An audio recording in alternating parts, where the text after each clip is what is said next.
Hi friends, இந்த video பார்த்தீங்கன்னாக்கா June month தான் எடுத்தோம். ஸோ இயர்லியாக எழுந்திருச்சு ட்ரெயினில் வந்துட்டு ஊருக்கு கிளம்பிட்டோம். எந்த ஊருன்னு பார்த்தீங்கன்னாக்கா காலியூர் தான். லாஸ்ட் டைம் பார்த்தீங்கன்னாக்கா காலியூரும் போயிருந்தோம் நோம்பிக்காக. இது பார்த்தீங்கன்னாக்கா எங்கள் நாத்தனார் பொண்ணுக்கு வந்துட்டு காது குத்துறாங்க. ஸோ அதுக்காக வந்துட்டு நாங்கள் எல்லாருமே போயிருந்தோம். ஃபஸ்ட்டு பார்த்தீங்கன்னா நல்லா அழுகாமல் தைரியமாக உட்காந்துக்கிட்டா. குத்துனதுக்கப்புறம் பார்த்தீங்கன்னாக்கா வீல்னு கத்த ஆரம்பிச்சிட்டா. அவள் கத்துனதை பார்த்துட்டு அவள் அக்காவும் பார்த்தீங்கன்னா அழுவ ஆரம்பிச்சிட்டா.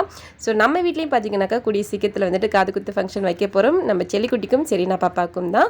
ஸோ செல்லியும் பார்த்தீங்கன்னாக்கா நல்லா இந்த ஆச்சரியமாக பார்த்துட்டு இருந்தா, நமக்கும் இப்படி தானே காது குத்துவாங்க அப்படின்னு சொல்லிட்டு. ஸோ நாங்கள் வந்துட்டு தைரியமாக வந்துட்டு இப்படிலாம் வலிக்காது அப்படிங்கிற மாதிரி சொல்லி தான் வச்சிருக்கிறோம். ஸோ பாப்பாவுக்கு பார்த்தீங்கன்னாக்கா சாக்லேட்டு வாழைப்பழம் எல்லாம் கொடுத்து பார்த்தோம். அவள் எதுக்குமே வந்துட்டு மசையில் அழுகிறதுலேயே வந்துட்டு குறியாக அழுதுட்டு இருந்தா.